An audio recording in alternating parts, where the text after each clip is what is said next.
This episode is brought to you by Gamers Dreamland. And before we close this book, the final chapter on the Thran, I just want to take a moment to say thank you to Gamers Dreamland.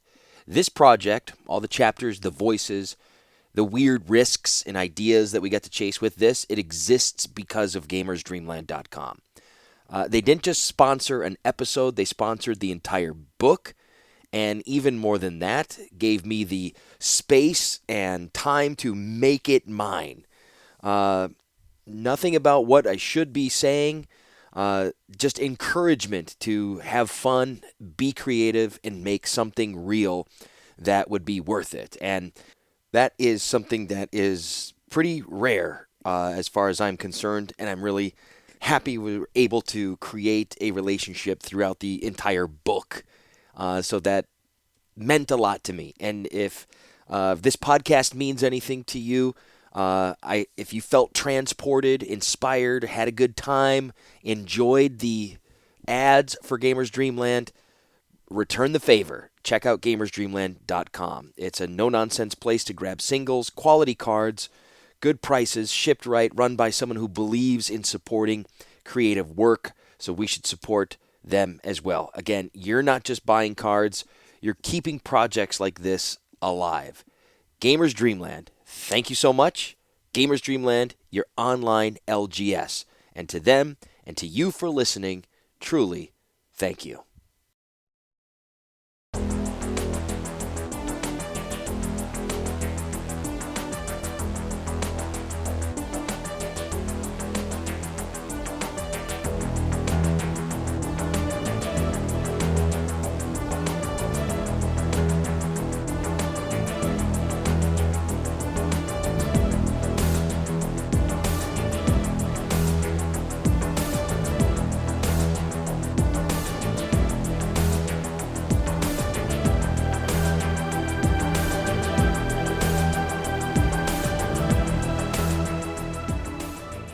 Chapter 30.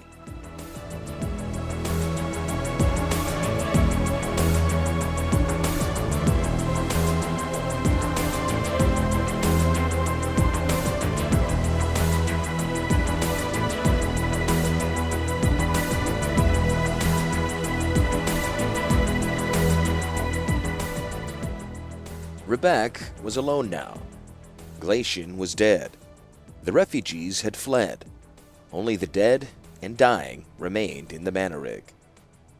Only Glacian and his ilk, and Rebecca and hers. As the rumble below receded, the rumble above approached. It was a deep, immemorial sound. Hundreds of millions of tons of rock ground to grains of sand, and those grains in turn burst to leave only the dry husks of matter. It was the sound of life dissolving into death, and it approached. "It's gonna grind our bones, Glacian," Rebecca said with dry compassion. "It's gonna grind us away to nothing." She patted his side gently. "Then we won't be alone anymore." There was warmth beneath her hand. Glacian's side was warm. A breath of hope hitched at her throat. Could it be? She touched his chest. It was cold still. She touched his neck. The flesh was as algid as a meat in a cellar. There was no pulse. Her hand retreated again to his side. It was feverishly warm. "What is this?" She drew white cloth from the black wound in his side. Beneath its savage stitching, the outline of the Phyrexian heartstone was obvious. Heartstones were uncharged crystals, though this stone glowed with heat and light. Eyes cold in the dim chamber, Rebecca felt along the inside of the healing capsule. Her hand settled on a slim case of implements. She opened them, finding 3 scalpels. The smallest flashed in her fingers. It sliced open the mound of flesh. Gods! The skin split back like the desiccated rind of an old orange. Out tumbled 2 fist-sized stones, deeply red and sparking faintly in the murk. Ropey lines of blood clung to them. Rebecca poked one stone away from the wound. She edged it up onto the white robe. It glimmered within its mantle of gore. She nudged the other stone up beside it. A charged heartstone? Yawgmoth implanted a charged stone in him? She murmured incredulously. Even she, who had felt Yawgmoth crawling through her every tissue, even she was surprised by this treachery. He had removed a charged sliver and replaced it with a charged stone. With 2 stones. No wonder Glacian had died. The roar above grew suddenly louder. It would not be long now. Flinging away the scalpel, Rebecca savagely snatched up the 2 crystals. Congealed blood draped her wrists. She didn't care. The stones were warm. A gentle light danced within them. The same gentle light in each. They were not 2 stones, but 2 halves of a whole. Wiping the jagged edges against her husband's robes, she lifted them, lined them up, and slowly brought them together. As the halves neared each other, the light in them intensified. What had seemed only a failing spark became a flicking flame, and then whirling fire. The crystals glowed. They beamed. Jags of energy arced between them. With each jolt, the heat increased. Blood dried, burst into quick flames, and blazed away. The heat was excruciating. Rebecca thrust the halves together. They met. Shorn edges joined and fused. The separate blazes in each half fled together and ignited a white-blue radiance. It was binding. It was searing. It illuminated the whole mana rig. Those who lay dying moaned, thinking the white cloud had set upon them. Rebecca tried to shy from the radiance. She collapsed, but the thing was still clutched in her hands. It would not release her. A mind spoke to her out of that crystal, a mind that had been split into 2. "Darling, I am here." She could not respond. She was terrified. "It is I, Glacian." How? How can you be here?" "Empty power stones absorb great energies. They take on the properties of the energies they absorb. This stone has absorbed my power, my personality, my mind. It is charged with my mind." "A planeswalker," Rebecca said in remembrance. "I had that destiny within me, yes, though it was never realized, but it lives on in this stone." The light was so beaming, so warm, she did not want to think of the coming cloud. "Yes, you live on." "You must descend, Rebecca. We must descend." She had never thought she would hear this, not from Glacian. "No, Yawgmoth is a monster. We cannot join him." A laugh came from the stone. Glacian's derisive laugh. "Of course not. We descend only to trap him forever." "What?" "He will try to return. He wants to rule Dominaira. He wants to rule the whole multiverse, but Dominaria first. It's his holy land. Once the null moon has drawn off the mana clouds, he will try to return." "Yes, of course he will." "But we can stop him. You and I." "How?" "This stone, he implanted in me, this heart stone. It was Yawgmoth's idea of poetic justice. This was the crystal Dyfed used to open the portal to Phyrexia. Recharged and rejoined, the crystal can seal that portal forever." "Oh, Glacian!" "I will be the gatekeeper. You need merely set the crystal on the mirror podium, and the portal will close. I will remain, keeping Yawgmoth and his monstrous nation locked away. He's no planeswalker. He'll not escape his Phyrexia. His world will become his prison." "Oh, Glacian, I can't sentence you on that, to an eternity alive and alone in a stone." "It will be a long eternity, yes, my dear, but a glad one, knowing Yawgmoth's torment." Again came that raking laugh. "And knowing the world, the multiverse, is safe from him. I was right about him. I was right all along." "Yes, and we were wrong about you," Rebecca said. "You were always a curmudgeon, but a good man, a very good man. And I loved you." "Well, then you weren't wrong about me." His presence for one brief moment seemed to wrap around her. There was a fleeting, ephemeral kiss. "And I loved you.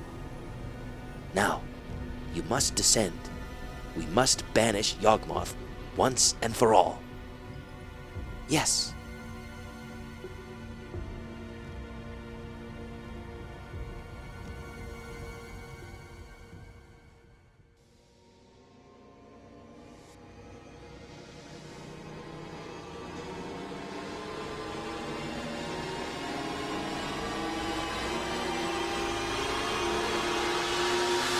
The refugees had all passed through the portal. The few who had fled had already been hunted down and slain by artifact creatures. Their bodies were still warm when they reached the flesh vats. More shiny machines waited at their posts, ordered to chase down any creature that emerged from the portal. Yawgmoth sighed with pleasure. Minotaur muscle, dwarven pragmatism, elven longevity, feline grace, reptilian armor. The Phyrexians would benefit greatly from their fallen foes. Even now, the priests sliced and categorized and pickled their flesh. Hamstrings and femurs, brains and hearts, livers and spleens emptied into the grinders. All was right with the world. Yawgmoth was in his heaven. He sifted down through the spheres of Phyrexia, heading for the heart of the world. It ached for him. Phyrexia had received tens of thousands of new souls, and it was glad, but it ached for Yawgmoth. Yawgmoth could not bear the separation either. He arrived in the inner sanctum. Phyrexia received him. It swelled gladly around him, and took him into its heart, and drew him up and out. Yawgmoth exulted in the transformation from man to god. He loved Phyrexia best just then, as he ascended through her into glory. Limits fell away, the walls of numbness thinned and at last became but slender membranes. Through them passed every desire, every fear, every hope and dread in the world. It was a populous place now. He delighted in the souls before him. He examined them, held them in his hands, bit into them as if sampling pears in a marketplace. Every sensation, every passion infused Yawgmoth. For a time he was glad and sated and vast in his world. Then he remembered Rebecca. She was not in the inner sanctum. In his delight he had forgotten her. He was so accustomed to entering his world this way, alone, and was so ecstatic with his transformation, he had forgotten she should have been there. He longed for her hatred, her all-consuming hatred. He longed to climb through her being and possess her and feel her hatred. It was as delicious as love. Where had she gone? Rebecca was not in the inner sanctum. She was not in Phyrexia. He asked his world. Phyrexia showed him what Rebecca had done, how she had slain the rebellious vast priests, had taken Glacian to Halcyon. So she was dead, Rebecca and Glacian both. The thought made a small, flat regret in Yawgmoth's soul. He had missed their hate. It was disappointing. A hatred that powerful could stab out even from the grave. Suddenly, Yawgmoth knew. He knew what they would, what they must do.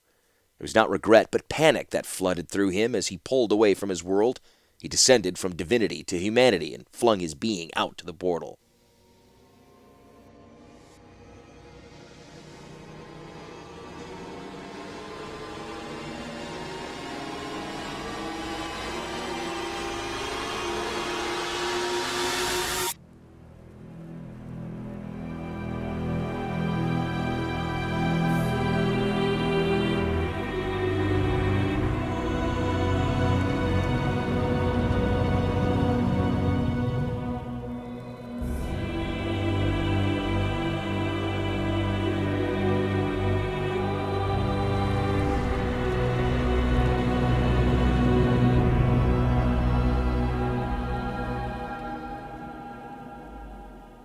Rebecca approached the portal, terror filling her heart. All around, Yawgmoth's metal defenders crouched, ready to spring.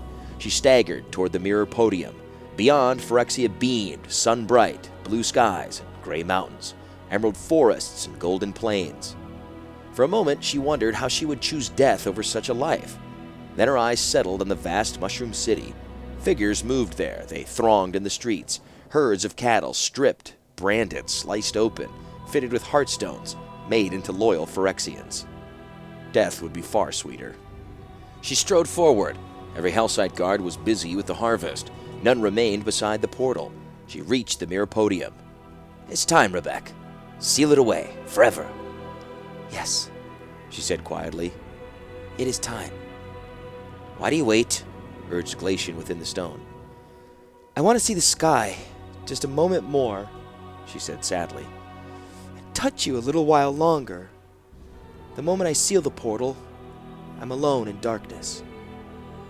"You never be alone again. Never be in darkness." Suddenly, silhouetted against the bright sky, stood Yawgmoth. He was tall and beautiful in his world. His eyes were as bright as stars. His cloak swirled about him. "Come, join us. Come, receive me. Now, Rebecca, seal it before he steps through to drag you in." "He won't step through," she said confidently, loud enough for Yawgmoth to hear. "He won't risk being trapped on this side, where he's only a mortal man. He wants me to live with him. He doesn't want to die with me." "Put down the stone and come with me, Rebecca. I offer life, abundant life, eternal life. Leave the dead man and his dead world. Come with me.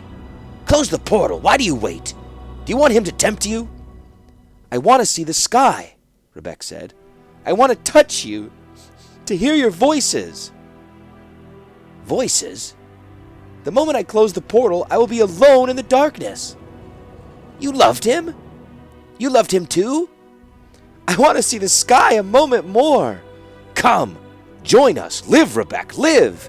"Goodbye, sky. Goodbye, husband. Goodbye, Yawgmoth." "Goodbye."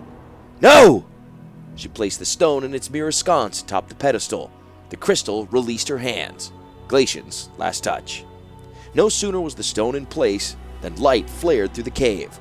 Long crystals in the ceiling blazed. Lightning surged outward along the wires that spread from the pedestal. All around the room, the metal guardians of Phyrexia came to brief life. Sand crabs snapped their claws as energy crawled along their carapace. The shimmering curtain of the portal wavered and began to fade. With a sudden, quiet snap, it was all gone. Sky, Phyrexia, Yawgmoth, Glacian. The lights overhead blinked out. The mechanisms shivered to a halt. Where the portal had been, only a wall of stone remained. Before the wall, in its mirror pedestal, the power stone glowed quietly. It seemed a pair of hearts, pulsing in synchronous beat. Yawgmoth's final shout echoed away in the caves of the damned. Alone in darkness, Rebecca turned and walked. She left the caves behind forever. Rebecca ascended the long, tortuous path out of darkness into a cloud of white. She ascended.